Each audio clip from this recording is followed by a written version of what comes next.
On ne va pas se mentir ce soir à propos de l'espace Schengen, zone de libre circulation. Les contrôles aux frontières sont censés être abolis et peuvent être rétablis dans des circonstances exceptionnelles. Il faut croire que c'est le cas puisque plusieurs pays ont rétabli entre hier et aujourd'hui les contrôles aux frontières. Les contrôles à leurs frontières, par exemple, entre l'Allemagne et l'Autriche, entre l'Autriche et la Hongrie, entre la Hongrie et la Serbie.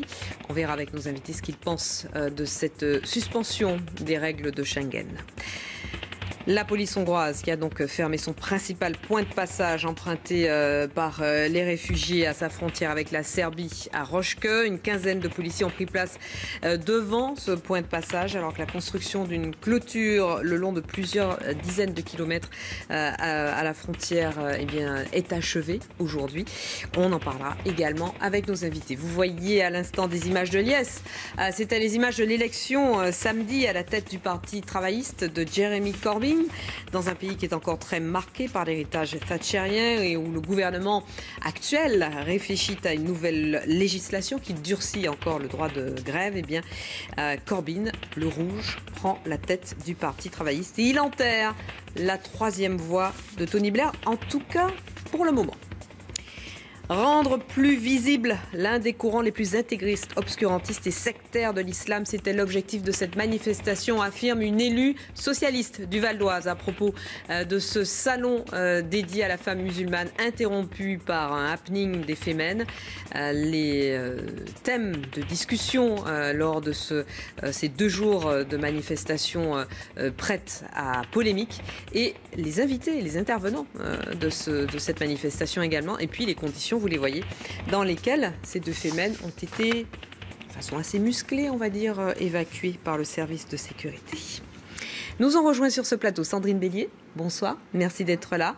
C'est une première, on est ravis de vous recevoir. Vous êtes tête de liste Europe Écologie Les Verts dans le Grand Est pour les prochaines élections. Patricia Balme est également là, présidente du cabinet en communication politique PBcom International. Bonsoir Patricia. Géraldine Poirot-Gauvin, bonsoir, conseillère régionale Les Républicains. Et Gaël Brussier, bonsoir Gaël, politologue. Merci à tous les 4 d'être là. On va commencer par cette suspension, si l'on peut dire, en tout cas des dispositions de l'espace Schengen. Donc je vous le disais à l'instant, c'est théoriquement une zone de libre circulation où les contrôles aux frontières sont abolis. La contrepartie, c'est qu'il y a un renforcement des frontières extérieures et les États membres qui se trouvent aux confins de la zone Schengen doivent assurer des contrôles et empêcher l'entrée massive sur le territoire commun de personnes qui n'ont pas vocation à y séjourner. Depuis hier, l'Allemagne a érigé de nouveau des contrôles aux frontières avec sa frontière avec l'Autriche. Il y a également cette clôture de barbelés érigée entre la Hongrie et la Serbie. Alors, est-ce que notre continent, ou en tout cas la partie Union européenne du continent, vit une crise très profonde ? Gaël Brussier, je vais commencer avec vous. Oui, je crois que c'est un moment de vérité pour l'Europe. En vérité, on est en train de voir que l'Europe est beaucoup plus souple avec M. Orban, le dirigeant de la Hongrie, qu'avec M. Tsipras, le dirigeant de la Grèce. Donc c'est aussi une part du masque qui est en train de tomber. Au-delà, c'est aussi un certain nombre des insuffisances de la politique des pays occidentaux au Proche et Moyen-Orient qui est en train d'exploser véritablement au grand jour avec la fuite éperdue de ces malheureux et toutes les contradictions qui sont les nôtres depuis plusieurs années, à la fois dans la construction européenne avec tout ce qu'on n'a pas réglé, c'est-à-dire que nous avons affaire à une construction européenne qui est de plus en plus autoritaire, qui est de plus en plus fermée au sud et qui part dans une fuite en avant réactionnaire, avec un pouvoir de gauche en France qui est complètement seul et qui ne sait que faire en vérité.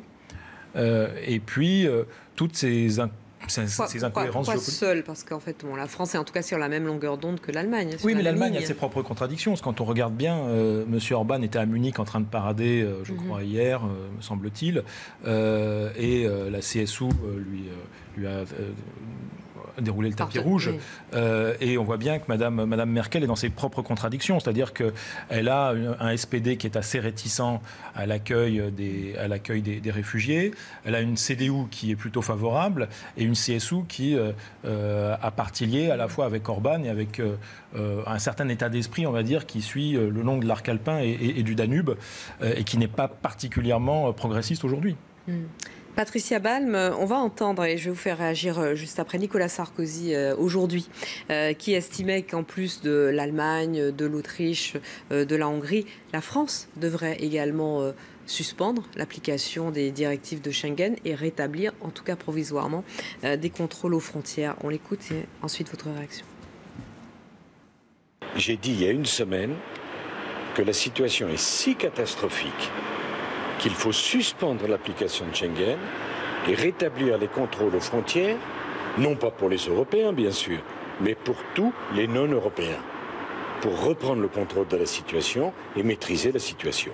C'est ce que fait la chancelière et elle a mon soutien. Rétablir les contrôles aux frontières, on n'a pas un peu l'impression de revenir des décennies en arrière ? Si on caricature, oui, mais en fait non. Dans le cas d'Angela Merkel, puisque Nicolas Sarkozy a souligné qu'il la soutenait, il y a eu un élan de générosité précipité et qui était formidable, très humain. D'ailleurs, elle a emboîté le pas à François Hollande et Manuel Valls, qui l'ont suivi tout de suite.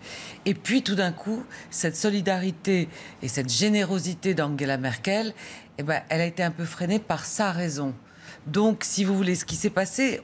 On est aujourd'hui dans une sorte de générosité contrôlée. Pourquoi ? Parce qu'en Allemagne, le flux des migrants a été tel qu'il fallait pouvoir le contrôler. Et ce que dit Nicolas Sarkozy, c'est qu'effectivement, on ne peut pas laisser, au nom de Schengen, laisser rentrer tout le monde, puisque l'Europe devient une passoire. Et justement, le principe de Schengen, ce que je disais tout à l'heure, c'est que les pays qui sont tout à fait. tout au pourtour de la zone Schengen doivent faire ces contrôles, mener ces contrôles et empêcher l'entrée massive de personnes qui, a priori, pour certaines, n'ont pas vocation à rester. Loin. Je pense que les dirigeants européens n'ont pas anticipé cette crise migratoire. Et gouverner, c'est prévoir. Et là, en fait, l'Europe et les pays qui constituent l'Europe aujourd'hui sont dépassés par ce phénomène des migrants qui prend une ampleur. Je rappellerai juste que Manuel Valls avait annoncé la construction d'un centre début 2016. Bruxelles avait décaissé 5 millions d'euros. Mais là, c'était juste un centre pour 1500 migrants. Donc on est déjà dépassé sur ce que l'on prévoit de faire. Sandrine Bélier, l'Allemagne dit depuis le début de cette crise, et singulièrement depuis son accélération il y a 3 semaines, que finalement, si la situation est en train de virer au chaos, c'est parce que les autres pays membres de l'Union européenne, et singulièrement les pays où arrivent les réfugiés, la Hongrie, la Grèce, l'Italie, ne remplissent pas leur rôle. Je crois que la situation aujourd'hui nous démontre que, et la vraie question, c'est la question de quelle Europe on veut, et une vraie crise politique de l'Union européenne. On a, avec la crise migratoire, mais comme on l'a connu il y a quelques mois face à la crise économique et après 2008 et la situation de la Grèce, on a aujourd'hui une vraie question du mode de gouvernance de l'Union européenne, d'un intergouvernementalisme qui trouve ses limites, des égoïsmes nationaux qui résonnent, et surtout dans la période difficile économique que connaît l'Europe, sans prise en considération d'un intérêt général européen et sans avoir été vers cette logique de quelle Europe on veut, comment on arrive à construire l'Europe ensemble. Et c'est aujourd'hui cette crise, pour moi, c'est finalement l'aboutissement, et notamment sur les 5 dernières années, de l'absence d'une politique extérieure de l'Union européenne, de l'absence d'une politique de la défense. Et on l'a vu, c'est la situation au Mali, c'est la situation par rapport à la Libye, par rapport à la Syrie, où on n'arrive pas à avoir d'action coordonnée de l'Union européenne. Et là, on est sur le dernière étape de cette difficulté, ou en tout cas de cette absence de volonté politique des États membres d'avoir une politique commune, qui est celle de l'effet d'une politique de développement insuffisante, d'une politique extérieure qui est inexistante, et aujourd'hui à faire face à un flux migratoire qui n'a pas été préparé. Et vous avez raison. Ça n'est pas nouveau, c'est pas nouveau les morts en Méditerranée, c'est pas nouveau cette question du droit d'asile à l'échelle de l'Union européenne. Et on a toujours refusé, en tout cas moi pendant mon mandat, pendant les 5 dernières années, de prendre véritablement des mesures pour faire face à cette situation. On a le programme Frontex qui, encore aujourd'hui, n'a pas les moyens d'assurer justement le contrôle des frontières extérieures. Et je pense que ce qui se passe et le fait de remettre en cause aujourd'hui Schengen, c'est remettre potentiellement en cause l'ensemble de l'Union européenne et de ce que peut faire l'Union européenne. Géraldine Pourreur-Gouvin, on paye notre conséquence aujourd'hui aux dépens de la vie de migrants ? Disons qu'il y a eu depuis des années un manque d'anticipation. Je partage l'avis général du plateau. Là, je suis tout à fait d'accord. On est partagé dans ce dossier entre la compassion et la raison.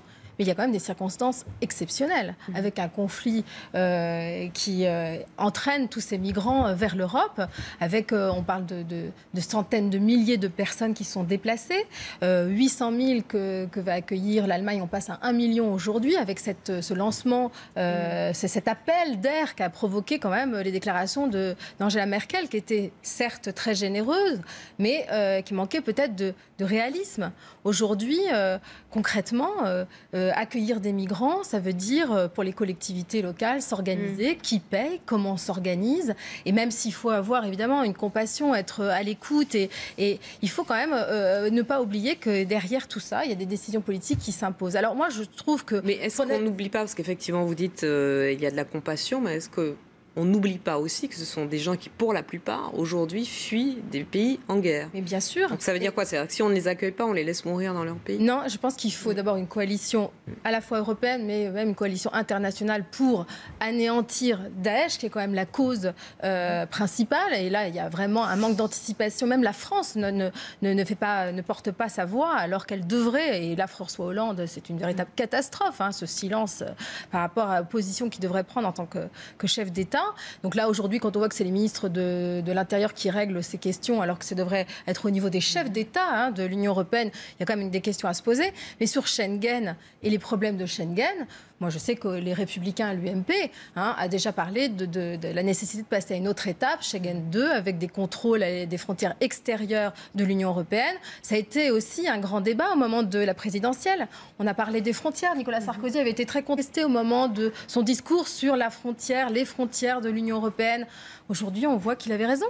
Et là, aujourd'hui, Angela Merkel est en train de finalement appliquer les propositions qui ont été faites par les Républicains depuis des mois. Alors, ce soir, François Hollande disait lors d'une intervention, alors qu'il recevait son homologue nigérien, si je ne m'abuse, que la France devra opérer des frappes en Syrie. Patricia Balme. Alors, je reviendrai sur une chose que vous venez de dire à propos du sujet international, européen ou français. Moi, je pense qu'il faut dépolitiser ce sujet. C'est un drame humain et on est tous d'accord là-dessus. Et le sujet, c'est le partage de la solidarité, que ce soit au niveau de l'Union européenne. C'est le nœud du problème. Mais j'ajouterai une chose de plus, et c'est une question que je me pose depuis plusieurs jours. Pourquoi les pays arabes n'accueillent-ils pas les réfugiés? Pourquoi? Alors, la Turquie accueille 2 millions de réfugiés syriens, le Liban accueille 1 million de réfugiés syriens, la Jordanie accueille 1 million de réfugiés syriens. Mais c'est vrai qu'il y a beaucoup d'autres pays, on a parlé notamment du Qatar ou de l'Arabie Saoudite, qui ne les accueillent pas. Peut-être aussi n'ont-ils pas envie d'aller dans ces pays. C'est tout à fait possible. D'abord, il n'y a pas d'assurance maladie et de couverture santé, mais dernière chose, pas sûr qu'ils viennent pourquoi l'Union européenne n'élargit pas le débat en faisant appel aujourd'hui aux pays arabes pour s'unir dans le partage de cette solidarité? Et cette question m'interpelle. Aujourd'hui, les ministres de l'Intérieur des gouvernements d'Union européenne étaient présents, mais pourquoi pas ouvrir ce débat? Je vous pose la question, Gaël Broussier. Vous déplorez aussi l'absence dans le tour de table de pays comme l'Arabie Saoudite ou le Qatar?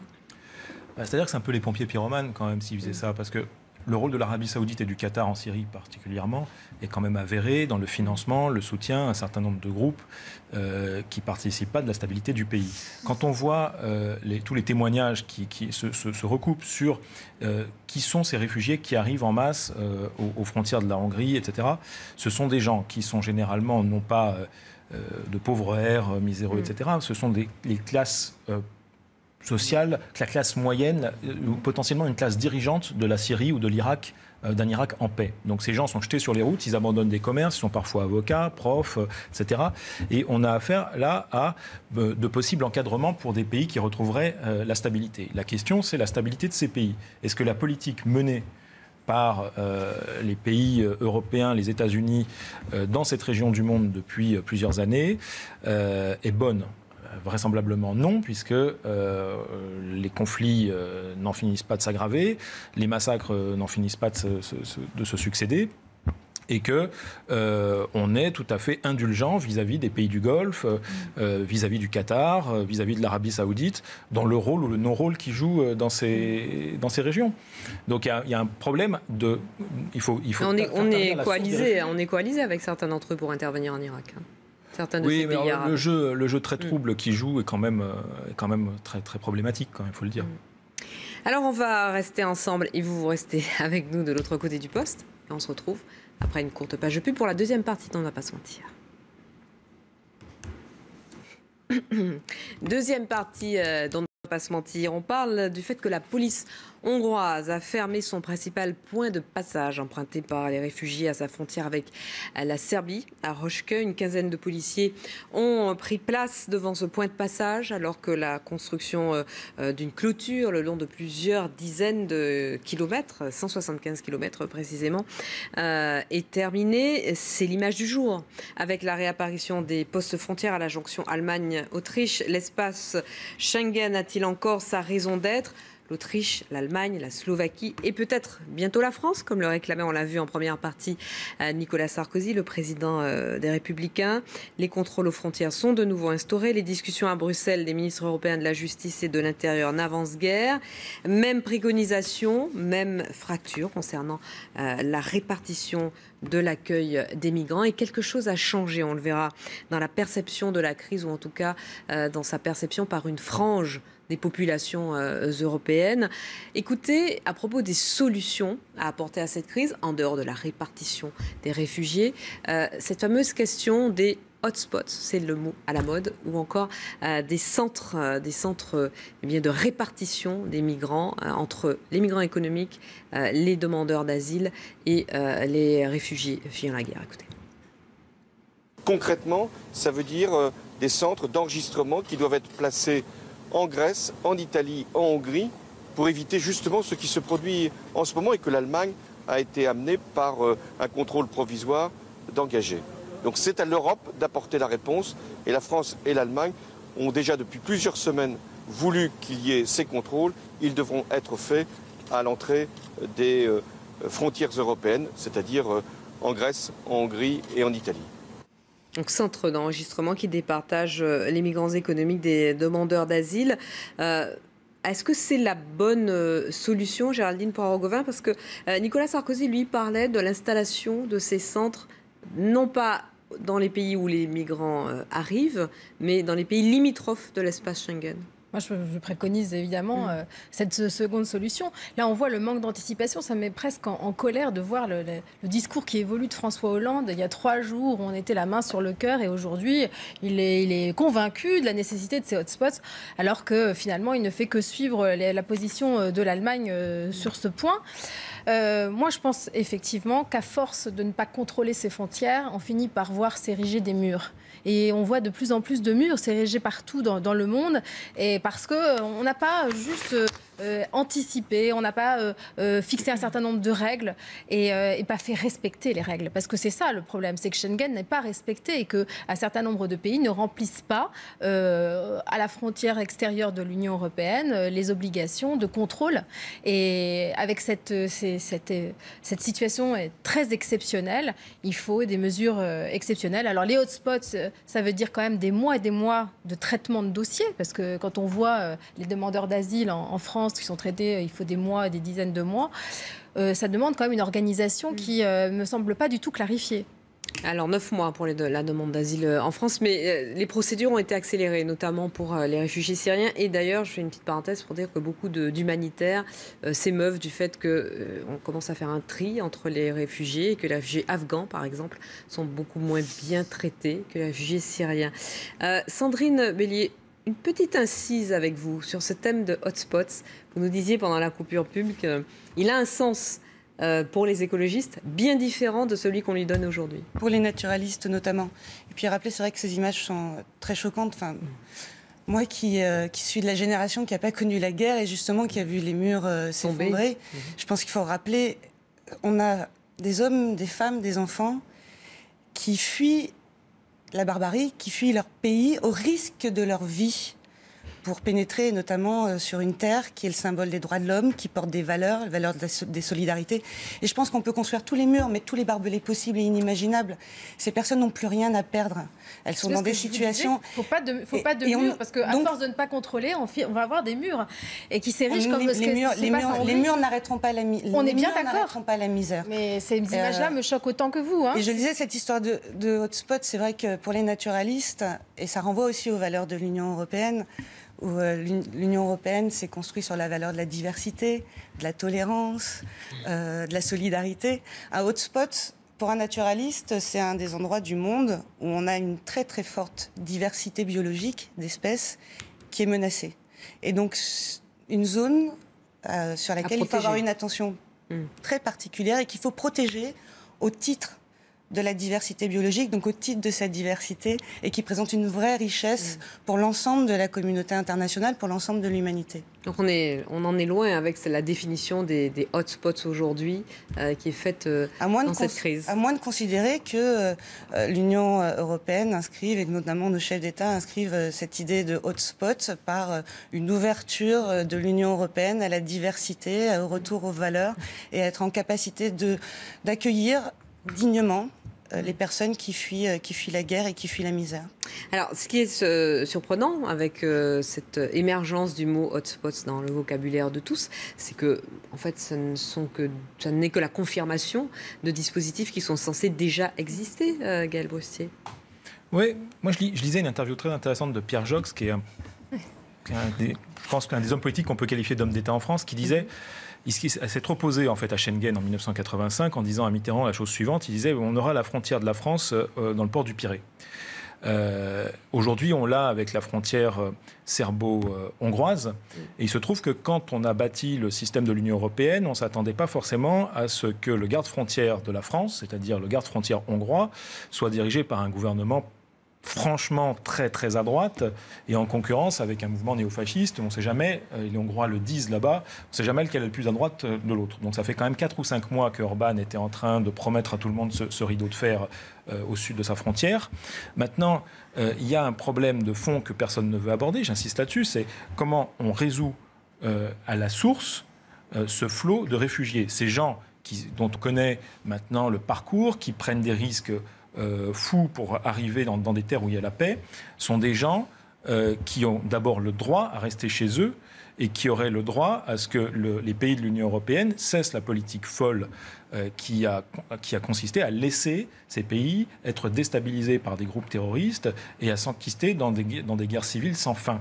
De ce point de vue-là, quand je vois Nicolas Sarkozy qui parade et qui, comme un convulsionnaire de Saint-Médard, sur tous les écrans en psalmodiant ces trucs sur la frontière, on rigole un peu parce qu'il a déstabilisé quand même la Libye de manière catastrophique. On en voit les conséquences aujourd'hui. Et en Syrie, on peut dire que le rôle de messieurs Sarkozy et Juppé a été purement et simplement catastrophique quand ils se sont mis à la remorque de tous les idéologues néoconservateurs ou des intérêts de l'émir du Qatar. Oui, si vous permettez un tout petit bémol, il est vrai que François Hollande n'a pas continué le processus de la Libye, parce qu'effectivement, ça avait été un dossier de Nicolas Sarkozy. Et il s'est bien gardé de faire ce qu'on appelle le droit de suite. Et c'est pourquoi aujourd'hui, on dénombre autant de migrants libyens. Voilà. Non, il n'y a pas tant de Libyens que ça. Il y a surtout tous ces gens qui étaient massés en Libye. Ils passent par la Libye. Donc, je veux dire, si vous voulez, on connaît la relation. Il n'a pas suivi le dossier non plus, François Hollande. Oui, il n'a pas suivi le dossier. Il s'est trouvé face à une situation où il y avait quand même pardonnez-moi l'expression, mais enfin le bordel avait quand même été mis de manière assez radicale en Libye. Quoi, là parce que, excusez-moi, mais je ne suis pas frappée par non, mais après, si vous voulez, les intentions de François Hollande pour régler la situation. Je ne suis pas le porte-parole de François Hollande, je suis en train de vous expliquer que... Vous êtes en train d'expliquer que Nicolas Sarkozy est à l'origine de tous les problèmes. Non, je ne suis pas en train d'expliquer que Nicolas Sarkozy est à l'origine de tous les problèmes. Aujourd'hui, on a un chef d'État qui n'est pas en poste. Non, mais ça, ok, d'accord. Sur les 10 dernières années, la France n'a vraiment pas brillé à l'échelle de l'Union européenne dans ses prises de position. Le problème, c'est sur les questions d'immigration ou encore de construction politique européenne. Conjonction de problèmes et de contradictions qui sont en train de nous exploser à la figure. D'une part, la géopolitique complètement incohérente des Occidentaux au Proche-Orient.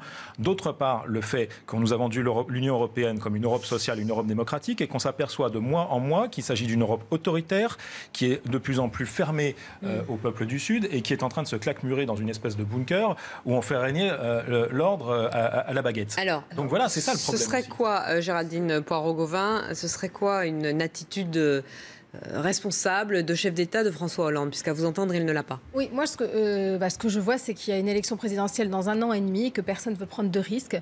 Obama est à la fin de son mandat, donc lui déjà, il n'a pas tellement envie de se mêler de tout ça. Angela Merkel et Hollande ne travaillent pas suffisamment de concert sur ces questions internationales. Que devrait-il faire selon vous? Il y a la question des frappes aériennes qui se posent. Il y a la question de l'intervention au sol aussi, parce que beaucoup de militaires, moi j'ai écouté beaucoup de professeurs à Sciences Po qui nous expliquent aujourd'hui que des frappes aériennes sans intervention au sol, ça ne permettra jamais de résoudre le problème. Donc il y a une réflexion stratégique à initier. Et là, personne ne veut y aller parce que tout le monde a peur. Et c'est ça que... Est-ce que la France a les moyens de se déployer au sol en Syrie? Non, mais non, justement, mais il faut que la France entraîne. Il faut que la France ait le courage. Il faut que la France ait le courage de dire qu'il faut... Il a voulu le faire il y a 2 ans. Vous avez bien vu à quel point il s'est retrouvé tout seul. Hein. Quand la France a voulu le faire il y a 2 ans, vous avez bien vu à quel point François Hollande s'est finalement retrouvé tout seul. Oui, sauf qu'aujourd'hui, on est dans des circonstances exceptionnelles. Je pense que tout le monde prend la mesure de ce qui se passe aujourd'hui. Enfin, je n'arrive pas à... Les Français qui écoutent et qui suivent l'actualité politique se rendent compte que là, il y a une nécessité d'agir. Il faut un discours, il faut un courage, il faut une vision qui n'existe pas à la tête de l'État. Patricia Ball, d'un mot. Pour élargir un petit peu les choses et pour rebondir sur ce que vous disiez tout à l'heure, il y a un effritement des fondements même de l'Union européenne et de l'Europe. Et le spectacle auquel on assiste aujourd'hui, qui est un drame humain, et on est tous d'accord ici, sert qui? Le Front National. Bien sûr. Et tous ceux qui sont des anti-européens acharnés. Et malheureusement, eh bien, quand Marine Le Pen va démarrer officiellement sa campagne électorale, elle aura des arguments de poids pour faire adhérer à ses idées. Et le drame est là aussi. Alors, à propos de Marine Le Pen, justement, elle déclare, concernant cette crise aujourd'hui, que la France n'est pas le paillasson de l'Allemagne. Elle s'inquiète de ce qu'il va advenir des réfugiés qui n'iront pas en Allemagne, puisque l'Allemagne a rétabli une partie de ses contrôles aux frontières. Est-ce que quelque chose a changé dans l'appréhension de cette crise ? On a vu beaucoup ces dernières semaines des scènes de population accueillant à bras ouverts des réfugiés, les applaudissant, les réconfortant. Puis on a vu ce week-end ressortir l'extrême droite, aussi bien en Pologne qu'en Slovaquie, qu'en Hongrie. Les racistes sont de sortie. Écoutez.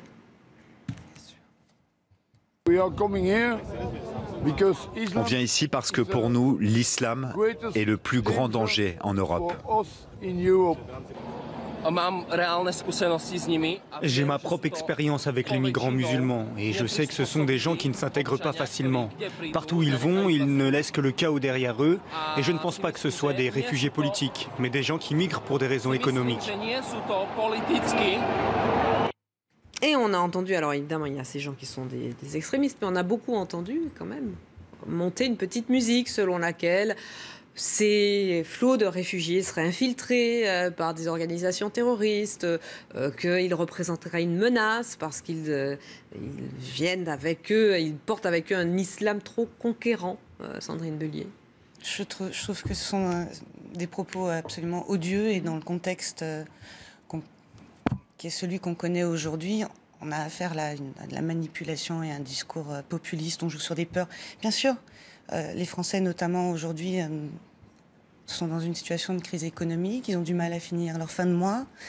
Donc leur faire peur avec le fait qu'on va avoir des centaines de milliers, de millions de réfugiés qui vont venir prendre leur logement, prendre leur emploi, sachant que ça n'est pas la réalité, ça n'est pas la vérité. C'est un discours que tient le Front National depuis un certain nombre d'années et qui, je pense, n'amènera absolument aucune solution. On a l'obligation, on l'a dit, le défaut d'anticipation, bien sûr, vient brouiller le message. On aurait eu une coopération européenne claire dès le départ. On serait en capacité d'apporter les réponses, de montrer que c'est un accueil sur la base des valeurs européennes qui est partagé par l'ensemble des pays de l'Union européenne, que la France n'est pas le premier pays en termes de nombre d'accueils, droit d'asile à l'échelle de l'Union européenne, et que aujourd'hui, accueillir des gens qui fuient la guerre, je crois que c'est une obligation.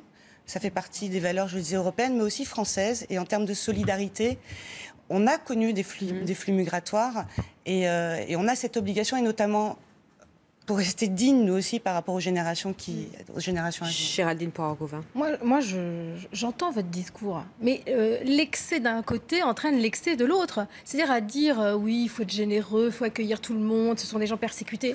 Soit.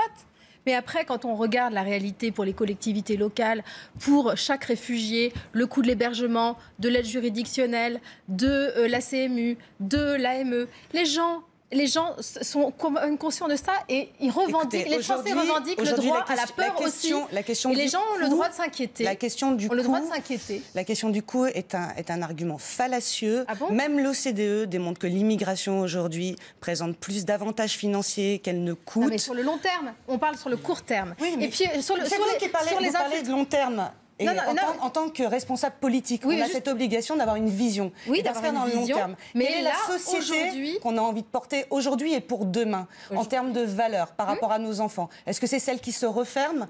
Est-ce que c'est celle qui laisse les gens dans la misère à la frontière? Le juste milieu. Parce qu'il ne s'agit pas d'accueillir tout le monde sans être en capacité de le faire. Et quand on menace... Mais personne ne dit d'accueillir tout le monde. Excusez-moi. Là, on parle de 24 000 personnes. Non, mais quand on parle aussi des inquiétudes que pourraient avoir certaines personnes, de l'infiltration de terroristes dans les rangs des migrants, etc. Je rappelle quand même qu'il y a quelques mois, l'État islamique a fait des déclarations inquiétant l'Europe sur ces questions-là. Il faut quand même rappeler ça. Donc je pense que c'est justifié que des Français se posent des questions.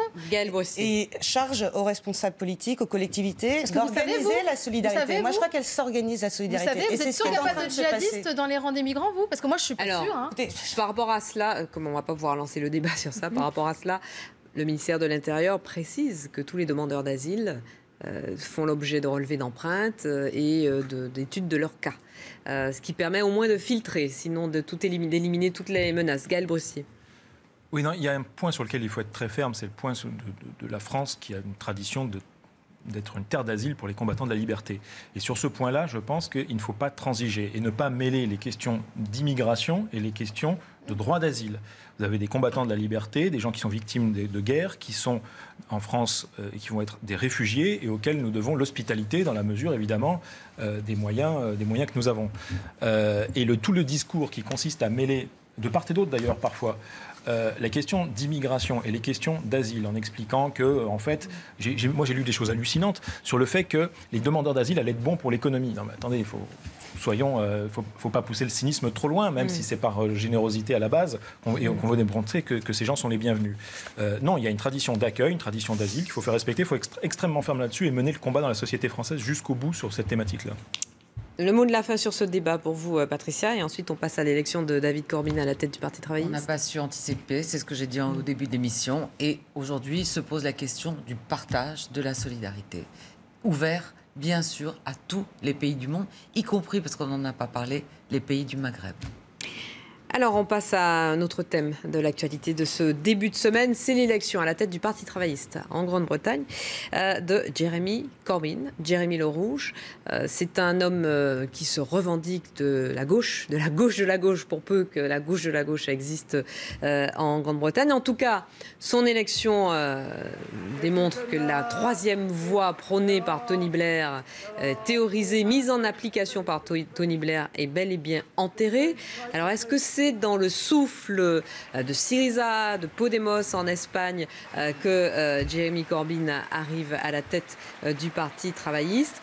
En tout cas, voilà, un homme beaucoup plus à gauche que les derniers leaders du Parti travailliste et qui, dès aujourd'hui, a commencé à combattre un projet de loi de David Cameron qui entend restreindre le droit de grève. Alors, David Cameron a réagi à cette élection en estimant que le Parti travailliste est maintenant une menace à la sécurité nationale, à la sécurité économique de la Grande-Bretagne et à la sécurité intérieure du pays. Est-ce que c'est aussi votre avis, Gaëlle Bossier ? Moi, je trouve que la victoire de Corbyn est une excellente nouvelle. C'est quelque chose de très prometteur pour l'Europe. Ça vient à la suite de la percée de Syriza, du renouveau aussi intellectuel puissant qu'a initié Pablo Iglesias et Herrero en Espagne, et depuis l'Espagne à l'égard de toute l'Europe. Corbyn est un homme, je crois, honnête et sympathique. Ça ne gâche rien. Et il a une ligne, effectivement, qui est beaucoup plus à gauche que ce qu'a été le blairisme, qui s'est accommodé du néolibéralisme et qui a été une espèce qui a transformé le Labour pendant une vingtaine d'années en une espèce d'éponge plongée dans un bain de néolibéralisme et de thatchérisme. Au contraire, Corbyn a toujours résisté avec 8 ou 9 de ses camarades députés. Et là, ce qu'on voit, c'est aussi le triomphe de la primaire ouverte. C'est-à-dire que la société a fait irruption dans le parti travailliste. Et quand on fait confiance aux citoyens un peu éclairés, quand on fait confiance à ces gens qui s'informent, qui ne sont pas des apparatchiks ou des cadres des partis politiques les plus enquistés dans leurs certitudes, eh ben, en général, il y a plutôt de bonnes surprises. Et il y a des idées neuves. Dites ça à Europe Écologie Les Verts concernant le vote, le vote concernant le rapprochement avec le Front de gauche ou le Parti socialiste dans le Nord ou en PACA. C'est pas les mêmes dimensions, je vous l'accorde. La France est un peu à la traîne du reste de l'Europe, ou du moins de l'Europe du Sud et maintenant de l'Angleterre et des marches de l'Europe, pour ce qui est du renouveau idéologique et stratégique. Ça, à mon sens, c'est certain. Oui. Géraldine Port-Rogoin. Oui, enfin, cette élection marque effectivement démontre la nouveauté qu'apportent les primaires ouvertes, effectivement, puisqu'il était soutenu par très peu de députés de son parti et que ça a été à la surprise générale. Donc ça veut dire quand même qu'il y a une réflexion à avoir sur les partis politiques, sur l'évolution des partis politiques, sur les représentants, ce que représentent les partis finalement s'ils ne sont pas très conservateurs. Et ça donne aussi, je pense, des indications, cette espèce de mouvement européen, sur nos futures primaires. Nous avons des primaires chez les Républicains l'année prochaine. Et là, ça ne sera plus une élection qui concernera que le parti politique. Et il y a des enseignements à tirer, je pense, pour les candidats de cette élection sur le plan purement politique. Sandrine Meunier, ça marche mieux au Parti travailliste qu'à Europe Écologie Les Verts, les primaires ouvertes. Alors, les primaires ouvertes, on était dans les premiers, je vous rappellerai qu'on en a fait une en 2012. Entre Eva Joly et Nicolas Hulot. Oui, mais on se souvient bien à quel point Eva Joly a été ensuite soutenue par les leaders d'Europe Écologie Les Verts. Oui. J'ironise. Je vous facilite pas la tâche. Non, on ne va pas revenir là-dessus. Moi, j'étais un soutien et dans l'équipe de Nicolas Hulot et j'ai apporté tout mon soutien sur les questions d'environnement et de biodiversité à la candidate qui avait été choisie lors de cette primaire, qui était Eva Joly. On a aussi été les premiers à avoir une primaire pour la présidence de l'Union européenne dans le cadre du Parti vert européen. Moi, ce que je constate, essentiellement, j'aime beaucoup le mécanisme et le phénomène. Il ne marche pas très bien en France, en réalité. On se rend compte que ceux qui participent aux primaires sont des gens déjà très politisés et que les citoyens sont assez peu intéressés par les dynamiques qui sont lancées par des partis politiques. On n'est pas dans la même culture et je pense que c'est assez historique qu'en Espagne ou encore en Grèce, il y a une logique beaucoup plus conformiste des Français et s'ils rejettent. Pour autant, moi, je n'ai pas le sentiment qu'il y ait beaucoup de participation. Quant à ce nouveau leader, permettez-moi, notamment parce que c'est aussi dans l'actualité, ça ne peut être que quelqu'un qui va nous apporter plein de surprises et qui ne peut pas être une personne mauvaise, il est végétarien. Il ne peut pas être complètement mauvais, c'est ça? Et peut-être que il fait du vélo. Et peut-être que même on aura du coup l'alternative végétarienne dans les cantines en Angleterre avant qu'on arrive à l'instaurer en France. Végétarien qui était moins heureux.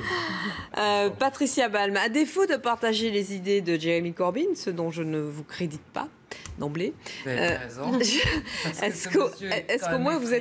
qu'au moins vous êtes réjoui par le mécanisme justement de la primaire ouverte qui régénère la vie politique? Oui, moi je suis pour ce mécanisme très démocratique, mais quand vous disiez tout à l'heure que c'était une bonne nouvelle, en tout cas pas concernant ce monsieur qui, je vous rappelle, est contre la dissuasion nucléaire, contre l'intervention en Syrie. Enfin, je veux dire que c'est la... Non, mais arrive à des gens très bien. C'est partager ces idées-là. C'est l'extrême gauche de la gauche, en tout cas David Cameron et les conservateurs ce soir se réjouissent en Angleterre, parce qu'ils ont vraiment un boulevard devant eux. Au sein même d'ailleurs du parti de M. Corbyn, il y a une telle dissension qu'il n'y arrivera pas. Donc bon, ben voilà, c'est un petit phénomène, c'est un effet domino de Tsipras. Alors, l'extrême gauche de la gauche en Angleterre, c'est relatif. La campagne qui fleurit sur Internet à l'égard de Corbyn depuis aujourd'hui est totalement hallucinante. C'est-à-dire qu'on l'accuse à moitié d'être antisémite, d'avoir des amis intégristes. Enfin, il y a une campagne vraiment haineuse qui est en train de se mettre en place en le décrivant comme une espèce de type d'extrême gauche absolument infréquentable. Bon, la campagne est mise en place effectivement contre Corbyn, comme elle est mise en place contre Iglesias en Espagne, comme elle est mise en place contre tous ceux qui contestent l'espèce de consensus épouvantable qui mène l'Europe dans l'impasse. Mais ça, je pense que c'est un militant assez rodé et qu'il faut lui faire confiance, il va résister. Alors, comme il ne me reste que 18 secondes, nous n'aurons pas le temps de parler des autotests du VIH. Nous n'aurons pas le temps de parler ce soir, mais je vous promets qu'on le fera demain, parce que je sais que je vais me faire taper sur les doigts sur Twitter, du happening des Femen au Salon de la Femme musulmane. On y revient demain, on ne va pas se mentir. Promis, juré, craché. Merci, à demain 20h30 sur iTélé.